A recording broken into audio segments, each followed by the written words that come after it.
Keluaran 4 ayat 1 sampai 17. Orang berbalas-balasan. 2, 3. Lalu sahut Musa, bagaimana jika mereka tidak percaya kepadaku dan tidak mendengarkan perkataanku, melainkan berkata, Tuhan tidak menampakkan diri kepadamu? Tuhan berfirman kepadanya, apakah yang ada di tanganmu itu? Jawab Musa, tongkat. Firman Tuhan, lemparkanlah itu ke tanah, dan ketika dilemparkannya ke tanah, maka tongkat itu menjadi ular, sehingga Musa lari meninggalkannya. Tetapi firman Tuhan kepada Musa, ulurkanlah tanganmu dan peganglah ekornya. Musa mengulurkan tangannya, ditangkapnya ular itu lalu menjadi tongkat di tangannya. Supaya mereka percaya bahwa Tuhan Allah nenek moyang mereka, Allah Abraham, Allah Ishak, Allah Yakub telah menampakkan diri kepadamu. Lagi firman Tuhan kepadanya, masukkanlah tanganmu ke dalam bajumu. Dimasukkannya tangannya ke dalam bajunya, dan setelah ditariknya keluar, maka tangannya kena kusta putih seperti salju. Sesudah itu firman-Nya, masukkanlah tanganmu kembali ke dalam bajumu. Musa memasukkan tangannya kembali ke dalam bajunya, dan setelah ditariknya keluar, maka tangan itu pulih kembali seperti sebelumnya. Jika mereka tidak percaya kepadamu dan tidak mengindahkan tanda mujizat yang pertama, maka mereka akan percaya kepada tanda mujizat yang kedua. Dan jika mereka tidak juga percaya kepada kedua tanda mujizat ini dan tidak mendengarkan perkataanmu, maka engkau harus mengambil air dari sungai Nil dan harus kau curahkan di tanah yang kering. Lalu air yang kau ambil itu akan menjadi darah di tanah yang kering itu. Lalu kata Musa kepada Tuhan, Tuhan, aku ini tidak pandai bicara, dahulu pun tidak, dan sejak engkau berfirman kepada hambamu pun tidak, sebab aku berat mulut dan berat lidah. Tetapi Tuhan berfirman kepadanya, siapakah yang membuat lidah manusia? Siapakah yang membuat orang bisu atau tuli? Membuat orang melihat atau buta? Bukankah aku, yakni Tuhan? Oleh sebab itu pergilah, aku akan menyertai lidahmu dan mengajar engkau apa yang harus kau katakan. Tetapi Musa berkata, Tuhan, utuslah kiranya siapa saja yang patut kau utus. Maka bangkitlah murka Tuhan terhadap Musa, dan ia berfirman, bukankah di situ Harun orang Lewi itu kakakmu? Aku tahu bahwa ia pandai bicara, lagi pula ia telah berangkat menjumpai engkau, dan apabila ia melihat engkau, ia akan bersuka cita dalam hatinya. Maka engkau harus berbicara kepadanya dan menaruh perkataan itu ke dalam mulutnya. Aku akan menyertai lidahmu, dan lidahnya mengajarkan kepada engkau apa yang harus kamu lakukan. Ia harus berbicara bagimu kepada bangsa itu.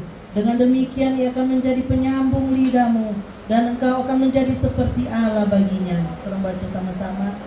Dan bawalah tongkat ini di tanganmu, yang harus kau pakai untuk membuat tanda-tanda mujizat.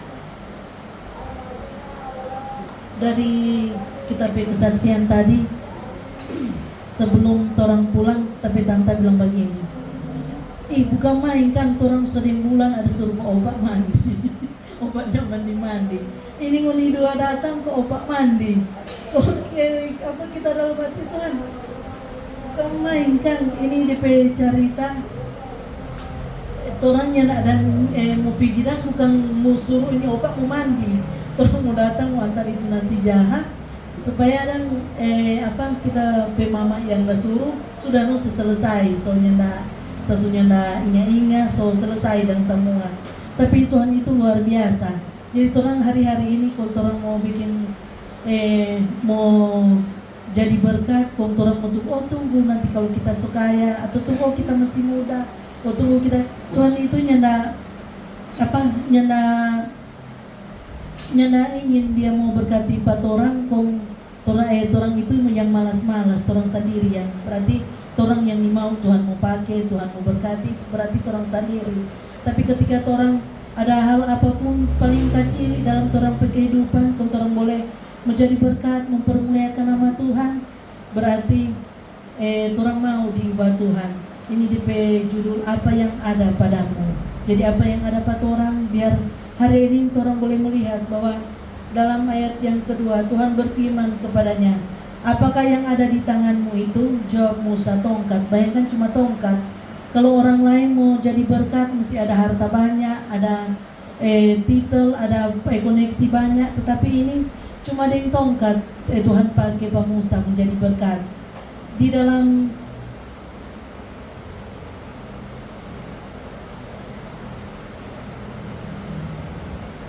ayat Alkitab terdapat di Keluaran ini, tongkat Musa menjadi alat mujizat yang digunakan untuk berbagai peristiwa yang penting dalam pembebasan bangsa Israel dari perbudakan di Mesir.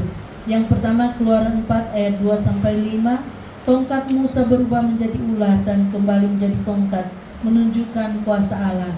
Di dalam Keluaran 7 ayat 10, tongkat Musa berubah menjadi ular di depan Firaun sebagai tanda kuasa Allah.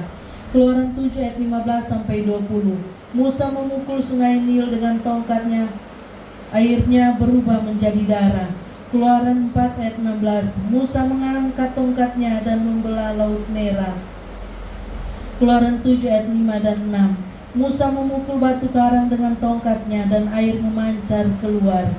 Bilangan 20 ayat 7-12, Musa diperintahkan untuk berbicara kepada batu karang agar mengeluarkan air, namun ia memukulnya 2 kali dengan tongkatnya dan ia dihukum karena tidak menghormati Allah.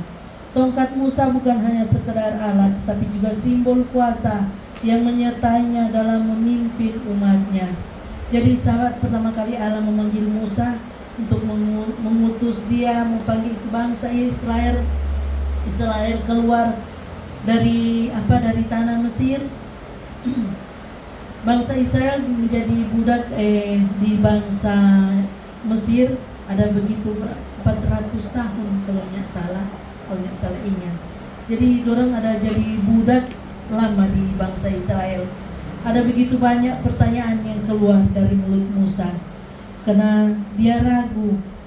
DP pertanyaan bukan tentang bagaimana cara dia mau berhasil untuk melaksanakan tugas yang besar itu, tetapi dia hanya antusias karena dia pikir, oh Tuhan, DP pertanyaanmu merupakan DP ekspresi bahwa dia takut, dia khawatir, dia ragu-ragu akan DP kemampuan untuk melaksanakan apa yang menjadi mandat Tuhan. Jadi banyak dia nggak fokus dengan apa yang Tuhan suruh pada dia, tetapi dia fokus bagaimana DP keadaan diri. Dan dia bilang Tuhan, kita di ayat berapa tadi kata Tuhan, kita berat mulu, berat lidah, pokoknya dia banyak alasan Pak Tuhan waktu Tuhan panggil pada dia, waktu Tuhan suruh. Tetapi Tuhan tanya, Musa, apa yang ada di tanganmu? Dia katakan tongkat. Cuma itu yang dia bilangnya ada lain, cuma dia bilang tongkat.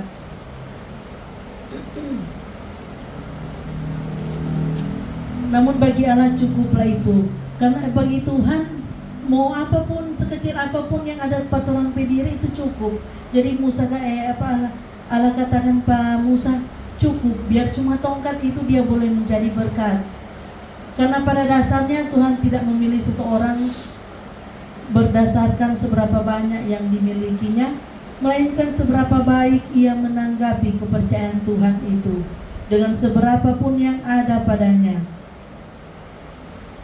Bagi Tuhan, sebatang tongkat yang Musa miliki cukup untuk ia pakai sebagai alat yang luar biasa di tangannya. Yang diperlukan adalah apakah kita bersedia mempersilahkan Allah berkarya lewat yang sedikit itu. Itulah yang menjadi pesan Tuhan bagi kita, yaitu bahwa Tuhan mempunyai rencana yang besar bagi kita, dan Dia mau memakai kita sebagai alat yang luar biasa di tangannya. Namun seringkali terlampau fokus, Tuhan boleh Tuhan rencana mau terjadi lewat orang kehidupan, Tuhan boleh kita ini pebodoh, Tuhan kita ini begini dan begitu. Tuhan kadang-kali sama dengan Musa pertama, Tuhan panggil, Tuhan mau suruh, banyak tawar-menawar dengan Tuhan. Tetapi orang boleh melihat bahwa apapun yang Tuhan mau pakai dalam terang kehidupan sekalipun yang terkecil, jika itu menjadi berkat, pasti akan terjadi. Walaupun orang banyak penolakan, orang banyak banyak tawar menawar, tetapi ketika orang ada satu kerinduan, cuma orang ada kerinduan untuk mau Tuhan pakai, pasti itu akan terjadi. Karena lewat orang kekurangan, orang pasti ada hal-hal yang luar biasa yang Tuhan mau kerjakan. Sampai hari ini tidak ada tokoh besar dunia sepanjang sejarah seperti Musa, di mana dia dikenal bukan hanya sebagai seorang pembebas bangsa pilihan Tuhan dan membawanya keluar dari Mesir saja, tetapi ia juga dikenal oleh dunia sebagai seorang ahli strategis militer yang mampu membawa jutaan orang keluar dari kerajaan pasukan Mesir yang dikenal sebagai bangsa yang besar di zamannya dengan kekuatan pasukan keretanya yang tangguh. Dia adalah seorang ahli strategi. Di sini dikatakan bahwa dia membawa bangsa Israel keluar dari bangsa Mesir. Dia boleh lewati itu sungai Yordan. Dia boleh membelah itu air sehingga orang boleh lewat di tanah yang kering. Dan Musa juga dikenal sebagai ahli manajemen yang handal. Ia mampu mengatasi segala permasalahan dengan mengangkat kepala suku-suku serta pemimpin-pemimpin yang cakap di bidangnya masing-masing. Musa juga dikenal sebagai ahli logistik yang tidak tertandingi karena dapat mensuplai kebutuhan hidup jutaan orang setiap hari selama 40 tahun tanpa gagal. Kita tahu di balik kesuksesan Musa ada tangan Tuhan yang dahsyat yang menopang. Semua itu dimulai dari seorang Musa yang merasa tidak sanggup untuk menerima tugas besar dari Tuhan karena melihat segala kekurangan dalam hidupnya. Namun Tuhan kita bukanlah Tuhan yang memilih seorang atas dasar seberapa besar dan seberapa banyak yang dimilikinya.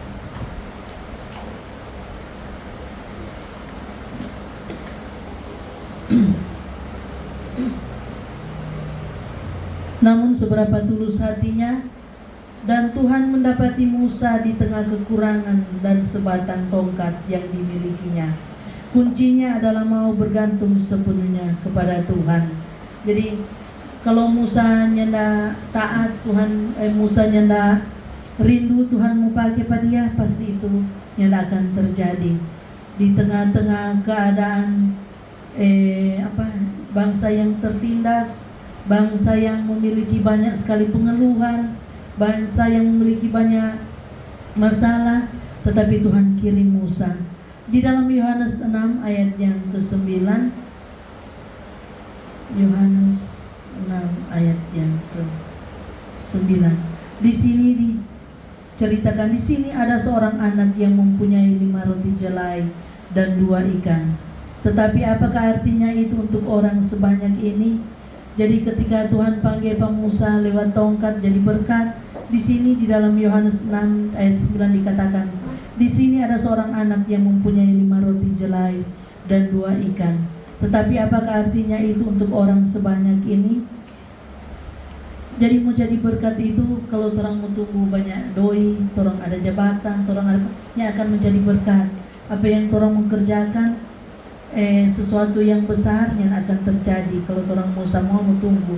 Oh kita masih muda, jangan dulu Tuhan, yang dulu pakai. Oh Tuhan kita setua, sudah lewat ini Tuhan. Sebenarnya banyak hal yang boleh orang kerjakan. Di sini dikatakan bahwa di sini ada seorang anak yang mempunyai 5 roti jelai dan 2 ikan. Orang tahu cerita ini bahwa Tuhan Yesus memberi makan 5.000 orang cuma dengan 5 roti 2 ikan. Kalau di dalam ikan kecil ya tertulis, bukan ikan yang besar, bukan sama ikan hiu, bukan, cuma ikan yang kecil. Tetapi itu memberkati begitu banyak orang. Di tengah-tengah keputusasaan para murid didapati seorang anak kecil yang suka rela menyerahkan 5 roti jelai dan 2 ekor ikan untuk kebutuhan banyak orang. Bayangkan Musa dah pimpin itu bangsa Israel banyak itu yang keluar dari Mesir. Kung ini anak ini DP roti cuma 5, DP ikan 2, tapi bisa memberkati banyak orang. Jadi orang kehidupan sehari-hari ini meskipun orang mungkin banyak masalah, banyak pergumulan, tetapi orang ingat sekalipun kecil orang boleh menjadi berkat. Biar Tuhan pakai orang menjadi berkat, menjadi alat Tuhan dimanapun orang pergi dan berada. Biar sesuatu yang sedikit sekalipun apabila dipersembahkan kepada Tuhan dengan hati yang tulus dan penuh ucapan syukur, maka akan menghasilkan kuasa perlipat gandaan. Kunci kerelaan hati dan percaya sepenuhnya kepada Tuhan tanpa ragu-ragu.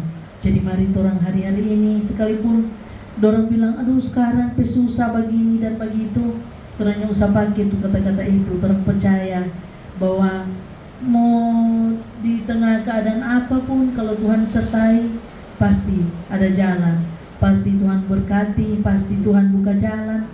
Jadi orang anak-anak Tuhan adalah anak-anak yang berbeda. Orangnya usah terlalu mau pikir kita